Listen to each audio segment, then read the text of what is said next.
Alright, so how you're going to get these objects to follow one another is to just simply select the bone in the beginning of the system and go to animation, constraint, link constrain it, and I'm going to constrain in this instance everything to the hip, so I'm just going to click the box.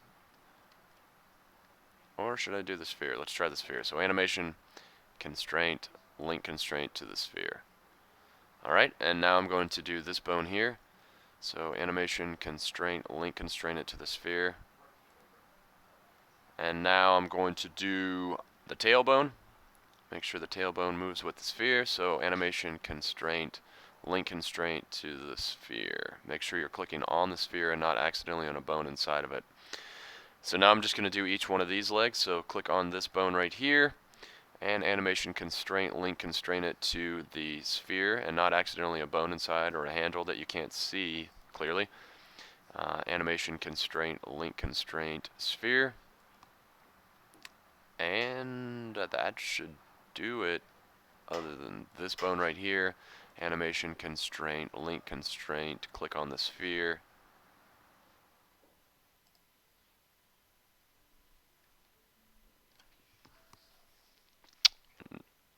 Okay, so what I need to do now is link the sphere. Let's see. So everything is moving correctly if I click the tailbone. Let's see what happens if I just move the sphere. Everything else stays behind. So what I need to do to animate this thing is make sure that I have the tailbone selected. So I need a gigantic handle in there so I can select that, because if I press F3 and get out of wireframe mode, I'm not likely going to be able to select that bone. And don't worry about these bones in here. We can hide those in the end. When you're done with the animation, they won't show up.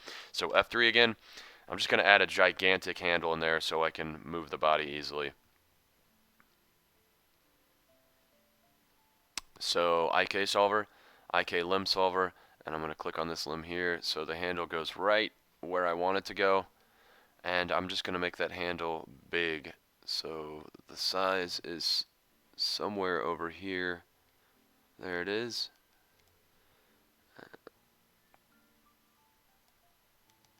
There, now I should be able to see it at all times. So, alright, so if I click on it and I move everything,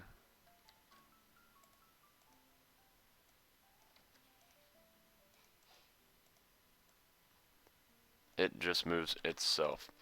So in order to save this video so I don't have to redo it again, when I'm animating this is probably going to be subjective and everybody's video is going to be different. Everybody's animation will be different. In my case, to animate, I'm just going to select the tailbone in order to save me from having to create another video. And here's how I would do it.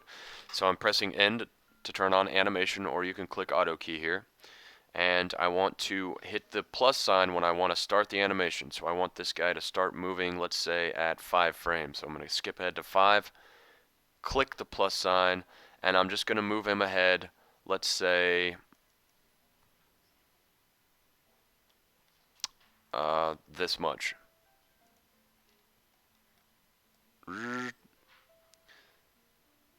Right there. That's a little too much. I'm just going to move his body to here. So as you can see, everything's restricted to these handles. So I'm going to have to go back and move these individual handles too. Oh, what I forgot to do was move the scrubber. So 5 to 10, move them up a couple steps like this. And now I'm going to see what I did. It's very good.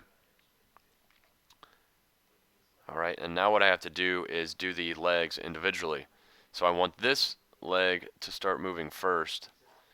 So I'm going to go to when this guy starts moving at 5 frames, hit the plus sign, go to 10 frames, move the leg up. Now I'm going to click on the tailbone here, and I'm going to reposition it. So I'll make sure I'm on 10 frames, 15 frames, sorry, and I'm going to reposition it down so this foot touches the ground.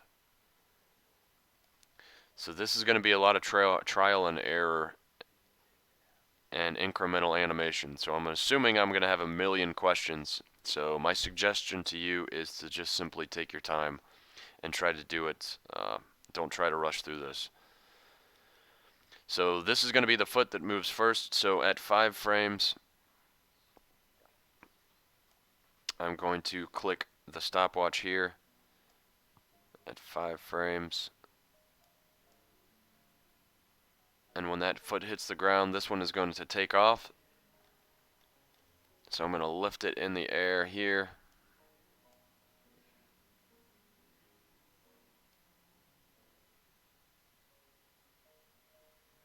And I'm just going back and forth to see what this looks like.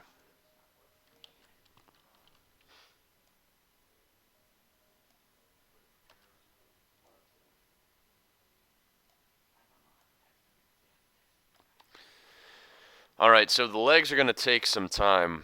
You're going to have to try, maybe look at a picture of a walk cycle and get this right. A walk cycle is something you're just going to have to practice doing. And now I'm just going to go to the arms before I end the video and show you how you should probably move this. And since I am done moving the body at least to 15 frames, I'm going to press F3 and now so I can see this a little clearer. And as this guy moves forward, he starts moving at 5 frames, so I want his arm to start at 5, so I'm going to hit the plus sign and move him ahead to 15, and I'm going to decide where I want this arm to end up in this position.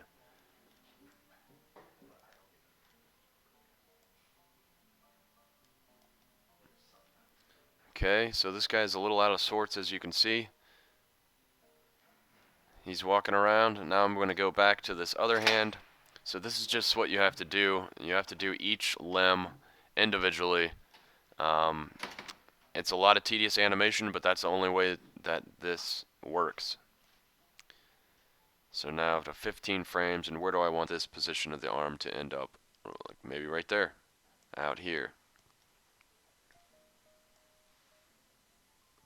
Okay, and now I want to move the body forward. Alright, so I'm going to go to 5 frames when this guy starts moving, hit the stopwatch, and now with that IK solver selected, you might have to press F3. This is the one that controls the head and the body. And now go to 15 frames, F3, and I'm just going to position this guy where he should be, right here.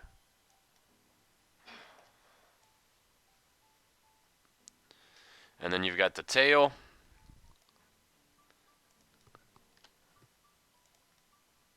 And now the tail is starting to bend the wrong way. So I'm going to go back to 5 frames here,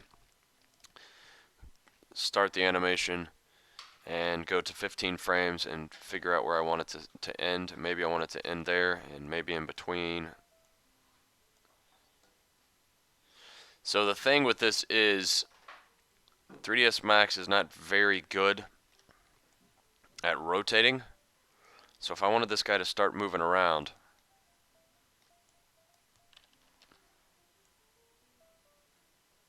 you see what happens.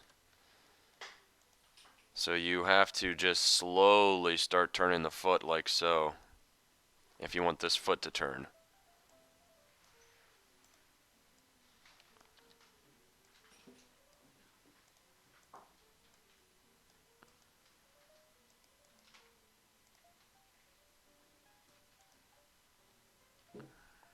Come on. It's rather tedious, and I wouldn't even do it. So what I would do is position the robot in a simple place where he's not going to need to rotate, because rotation is something that does not work very well. So that is the end of that. Really, this is based upon your effort in the walk cycle, because it's a lot of tedious step-by-step animation. But in the end, if you take your time on it, it'll look pretty cool. So there we go. And that's the end of video whatever number.